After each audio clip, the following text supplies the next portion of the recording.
ICICI Prudential innovation fund open and equity scheme ఇది innovation theme పై ఆధారపడి ఉంటుంది.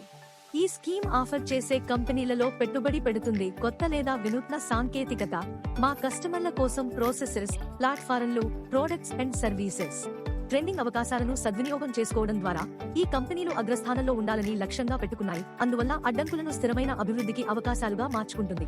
Actively managed scheme రూపంలో long term capital growth సాధించడం లక్ష్యంగా పెట్టుకుంది. ప్రధానంగా ఈక్విటీ మరియు ఈక్విటీ సంబంధిత సెక్యూరిటీలలో పెట్టుబడి పెట్టడం ద్వారా కంపెనీల మరియు గ్లోబల్ మ్యూచువల్ ఫండ్స్ ETF ల యూనిట్లలో ఇన్నోవేషన్ స్ట్రాటజీ ఇంకా థీమ్స్ ద్వారా ప్రయోజనం పొందవచ్చు.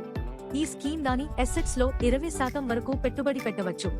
ఇతర ఈక్విటీ మరియు ఈక్విటీ సంబంధిత సాధనాల్లో సెక్యూరిటీ సెలెక్షన్ విషయంలో వివిధ సెక్టర్స్ మరియు థీమ్లలోని ట్రెండ్లను నిశితంగా గుర్తించడం ద్వారా ఈ స్కీమ్ ఒక విశాల ప్రపంచాన్ని సృష్టిస్తుంది. ఇన్నోవేటివ్ ట్రెండ్ల ఆధారంగా షార్ట్ లిస్ట్ చేసిన షేర్స్ యొక్క గ్రోత్ ఇన్వెస్ట్మెంట్ స్టైల్ను దృష్టిలో ఉంచుకుని ఇది ఆ కంపెనీలను గుర్తిస్తుంది. ఇది సగటు నుండి అధిక రెవెన్యూ లేదా ప్రాఫిటబిలిటీ గ్రోత్ ని చూపుతుంది.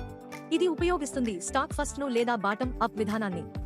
స్ట్రాంగ్ ఫండమెంటల్స్ ఉన్న కంపెనీలను గుర్తించడానికి వారు వివిధ మార్కెట్ క్యాప్లు మరియు సెక్టర్స్ నుండి కంపెనీలను ఎంచుకుంటుంది. వాల్యుయేషన్ కు తగిన ప్రాధాన్యత ఇస్తుంది. లాంగ్ టర్మ్ లో రిటర్న్స్ పొందే లక్ష్యంతో ఇదంతా జరుగుతుంది. ఇప్పుడు ఇది మీకు సరైన స్కీమా? ఈ పథకం పెట్టుబడిదారులకు అనుకూలంగా ఉంటుంది. ఇన్నోవేషన్ మరియు వివిధ రంగాలలో పాల్గొనాలనుకునేవారు మరియు భౌగోళిక వ్యాప్తిలో దీని పెట్టుబడి కాలం 5 సంవత్సరాలు లేదా అంతకంటే ఎక్కువ. క్లుప్తంగా ఈ స్కీమ్ యొక్క కొన్ని ప్రధాన అంశాలు క్రింది విధంగా ఉన్నాయి. కాబట్టి ఇన్నోవేషన్ యొక్క పొటెన్షియల్ ని గుర్తించి భవిష్యత్తులో పెట్టుబడి పెట్టండి. నేడే ఐసిఐసిఐ ప్రుడెన్షియల్ ఇన్నోవేషన్ ఫండ్ ని ఎంచుకోండి. మ్యూచువల్ ఫండ్ పెట్టుబడులు మార్కెట్ నష్టాలకు లోబడి ఉంటాయి. స్కీమ్ సంబంధిత అన్ని పత్రాలను జాగ్రత్తగా చదవండి.